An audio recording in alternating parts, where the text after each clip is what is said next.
Assalamualaikum warahmatullahi wabarakatuh. Halo semuanya, jumpa lagi dengan saya Chow Sing Sing, kurator dari podcast Horror Net Story.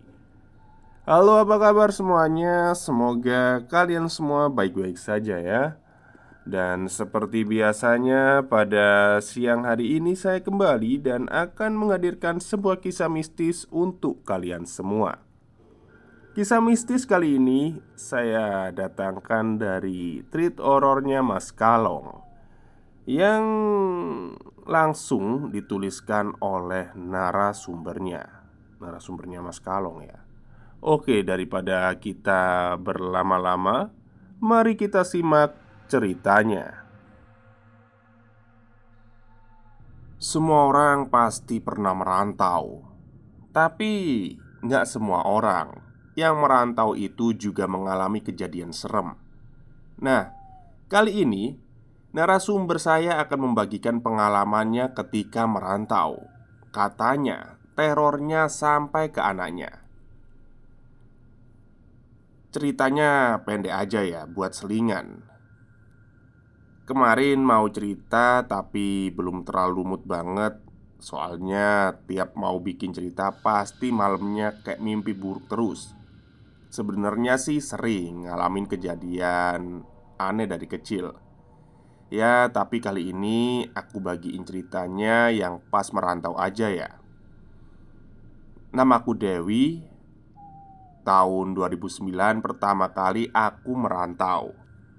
Dan kejadian serem yang aku alamin itu memasuki tahun 2010.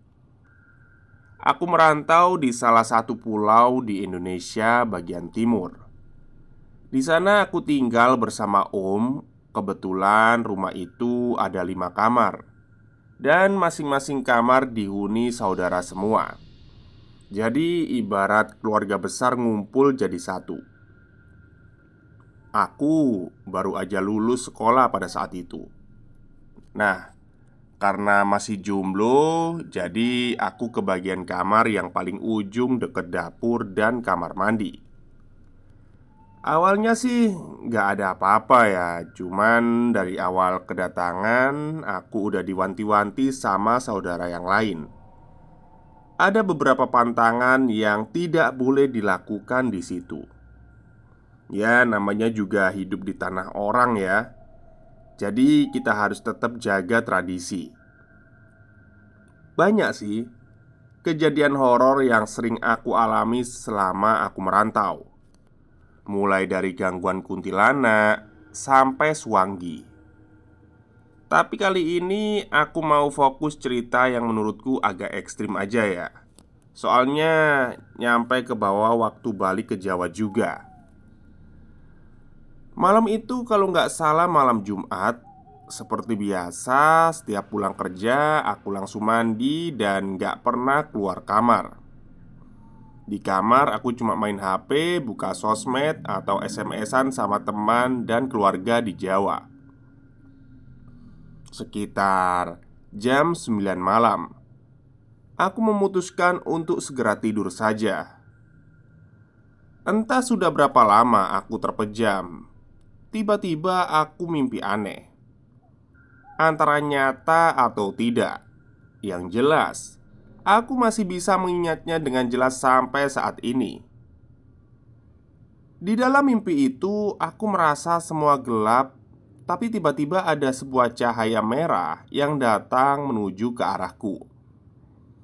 Dalam keadaan bermimpi itu, aku terbaring dan tiba-tiba ada perempuan memakai jilbab hitam, rok hitam, dan baju batik merah. Dia berjalan ke arahku sambil memberikan sekuntum bunga mawar lengkap dengan tangkai dan akarnya. Ya, aku terima saja bunga itu. Dan wanita itu berpesan agar bunga itu dijaga jangan sampai patah.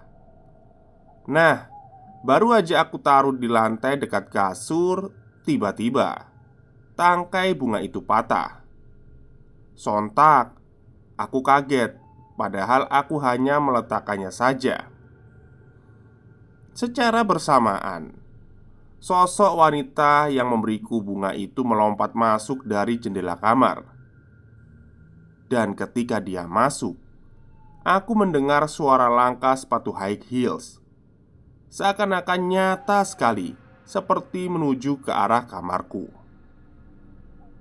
Anehnya, langkah itu hanya sebagian sebelah saja. Ketika sampai di ambang pintu kamarku, rasanya sukmaku seperti tertarik ke atas, melambung tinggi dari ragaku. Dalam keadaan demikian, dalam hatiku refleks membaca ayat kursi.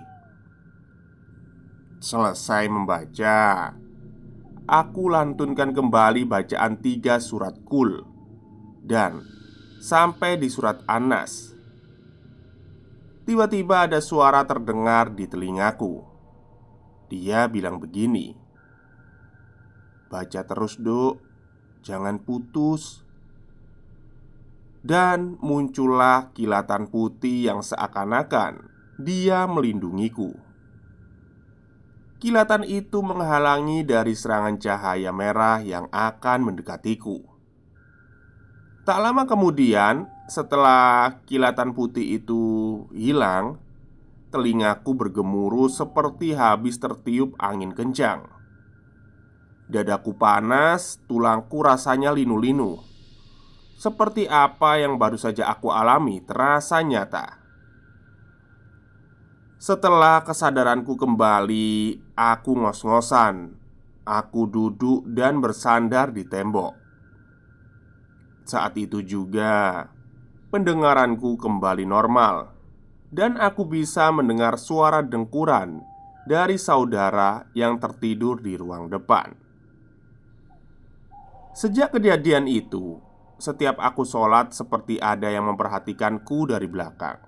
Apalagi ketika salam terakhir, seperti ada yang ikut duduk di belakang. Namun ketika aku noleh, tidak ada siapapun. Anehnya lagi, sekalipun aku merasa capek, tiap jam 8 malam ketika aku sudah tertidur, pasti tengah malamnya aku terbangun sampai dini hari. Rasanya ingin keluar rumah jalan-jalan. Ya, bener-bener kayak pikiran buntet, gak bisa mikir lah. Maunya keluar jalan, tapi di sisi lain dalam hati seperti ada yang bilang kalau ini ada yang gak beres. Nah, sejak saat itu nafsu makanku berkurang. Sukanya nyium bunga mawar terus. Pokoknya kalau ada bunga mawar tuh rasanya ingin nyium terus. Dan anehnya, jarang banget makan, tapi nggak pernah ngerasa lapar. Pundakku juga semakin berat. Di kerjaan juga jadi ngerasa aneh lah aku. Kayak ada yang ngawasin. Sering juga aku mendengar seperti orang yang memanggil. Tapi pas aku cari siapa yang manggil aku, nggak ada orangnya. Pernah juga tiba-tiba buku katalog yang ada di atas CPU, yang ada di bawah, di samping kakiku itu bergeser sendiri. Terus aku tetap mikirlah positif aja. Dan aku bilang begini, "Udah ya, aku di sini itu cuma mau kerja cari uang. Jangan ganggu aku."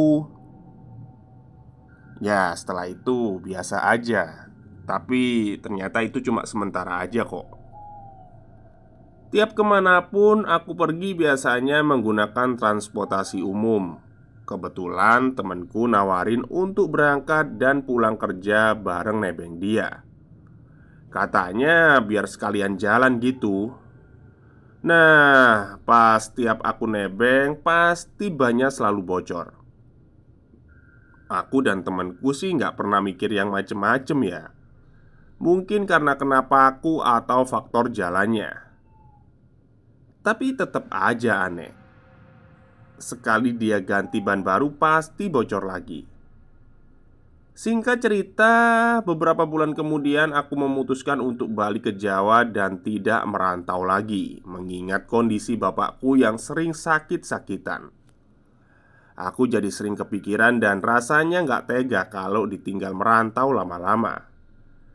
Nah, ketika Idul Fitri kemarin tahun 2013, temanku yang rumahnya di Magelang datang ke rumah eyangnya, yang kebetulan desanya dekat dengan desaku.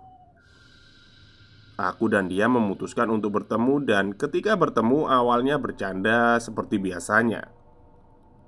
Tapi kadang-kadang di sela-sela pembicaraan dia tiba-tiba diem. Aku sampai ngerasa kok dia jadi aneh gini ya. Dan akhirnya terjawab ketika dia pulang dan memberitahu melalui pesan singkat. "Wi, aku lihat kamu kok kayak lagi nggak beres ya. Kayaknya kamu lagi nggak fit." "Ah, mungkin karena kecapean aja setelah silaturahmi ke tempat saudara-saudara," kata temanku mengelak. "Bukan karena capek fisik," katanya, "tapi ada sesuatu yang ngikutin aku terus." Katanya sosok itu bayangan hitam besar dan tinggi. Nah, aku kaget dong setelah dia bilang gitu. Ternyata temanku itu indigo.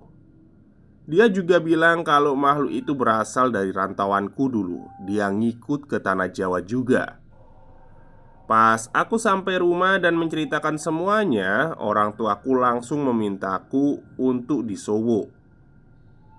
"Wi, minta disowo mbah aja. Pantes dari kemarin kamu ini gak doyan nasi, sukanya nyiumin kembang," kata ibuku. Malamnya kejadian aneh terjadi lagi. Seperti biasa, ketika aku tidur, tiba-tiba aku mimpi aneh lagi.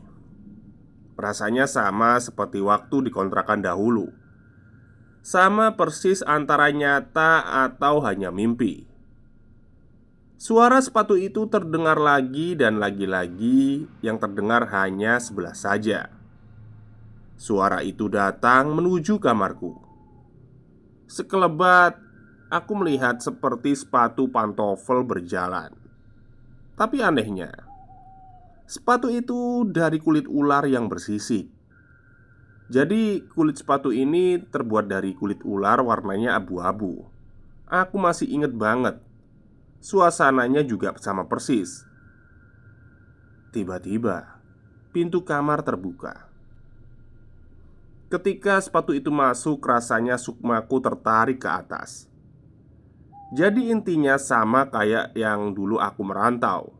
Dan akhirnya aku bacakan 3 surat Al-Mu'awizat. Ketika sampai di surat An-Nas juga, rasanya pada saat itu ada tangan yang berkuku panjang lancip sekali ingin menyentuh dadaku.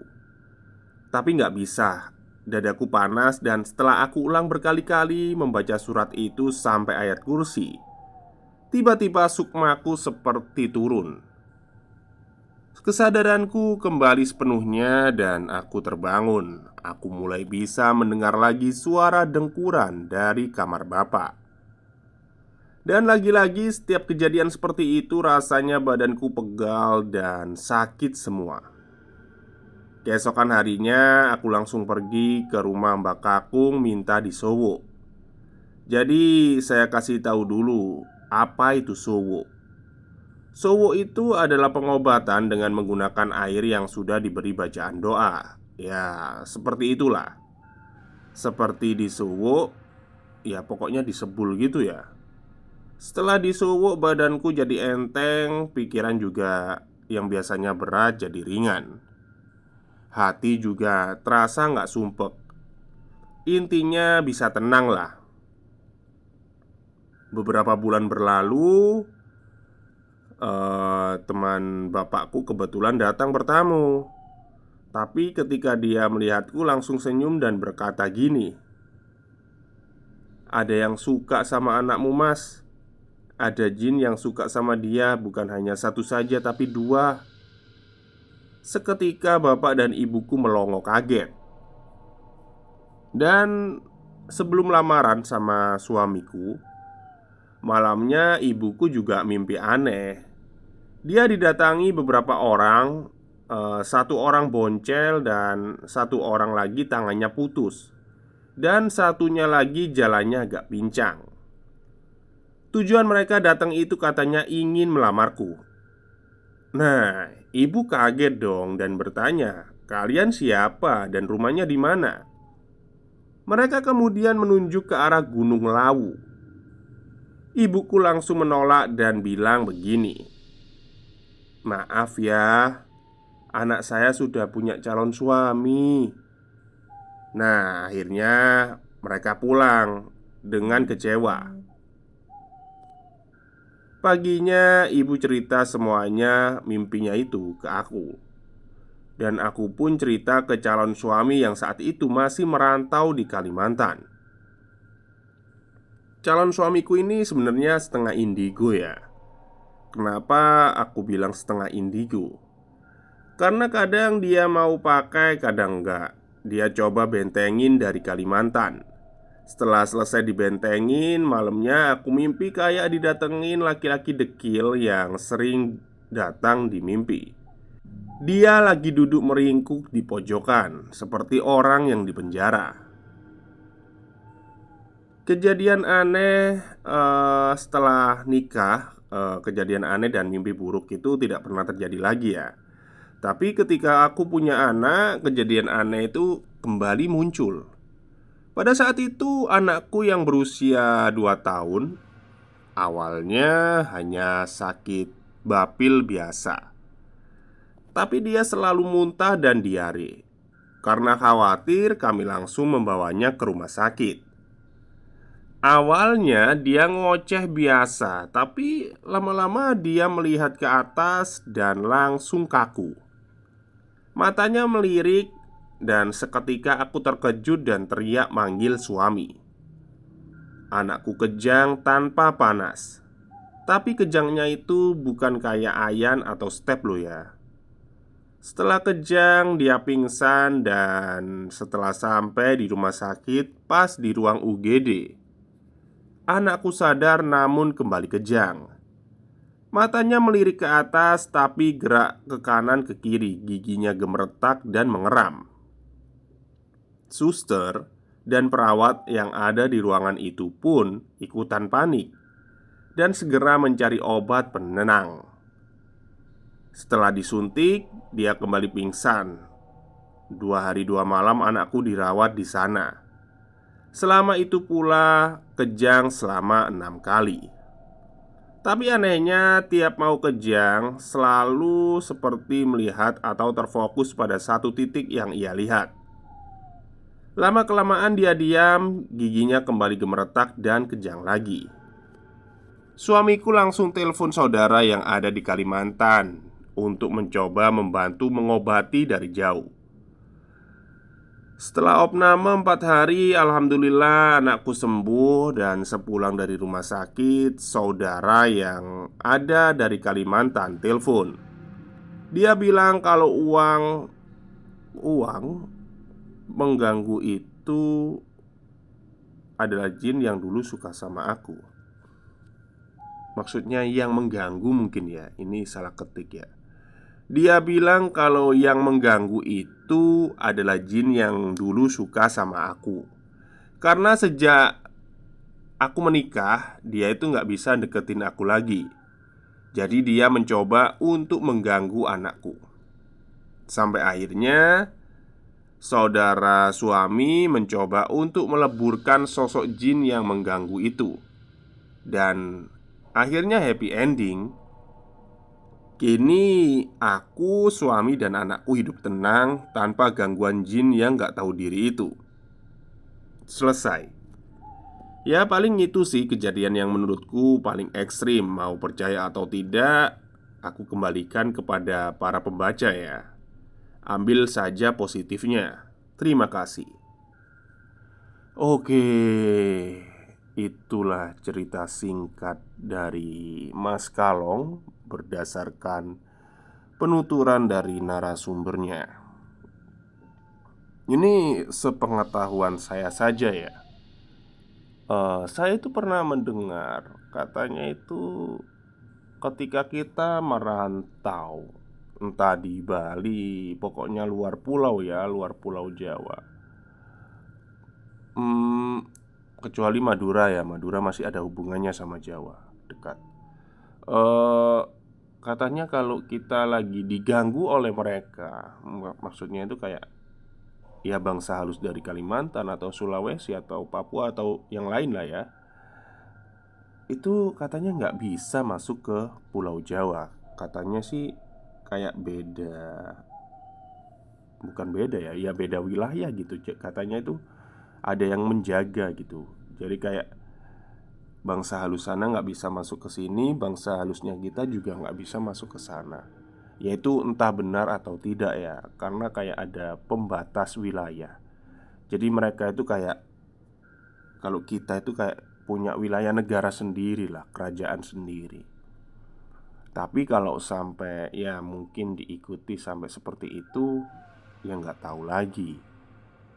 Soalnya dulu ada kejadian, tetangga saya. Jadi tetangga saya ini mempermainkan mempermainkan wanita Kalimantan. Jadi kayak gimana sih ngomongnya? Intinya itu ya udahlah, di sorry lah ya, kayak ya udahlah, sudah di kayak gituin, terus dijanjiin nikah. Ternyata dia pulang ke Jawa dan nggak ini lagi, nggak apa, balik lagi. Ternyata dia nikah sama orang lain. Terus yang di Kalimantan ini, wanita yang di Kalimantan ini kayak tahu kan, akhirnya tuh sakit hati gitu kan. Tiba-tiba aja ya, nggak tahu nggak tahu gimana cara ngirimnya. Itu si Bono itu, kok Bono apa ya, ya si, maaf, penisnya laki-laki itu kayak hilang gitu. Jadi nggak ada. Dia itu kaget waktu mau bersetubuh dengan istrinya, kok dilihat gak ada gitu kan. Terus akhirnya dilihatin sama kiai-kiai, terus ya orang-orang pintar. Ya itu tadi, dia akhirnya ngaku kalau dia pernah lah ya menyakiti hati seorang perempuan yang tinggal di Kalimantan gitu. Nggak tahu itu setelah itu kisahnya gimana, apa dikembalikan atau enggak si Bononya itu. Tapi sekarang soalnya si tetangga saya ini udah pindah di Jakarta dia sekarang. Nggak tahu kabarnya. Oke, mungkin itu saja ya cerita singkat pada siang hari ini. Semoga kalian semua suka. Selamat siang dan selamat beristirahat.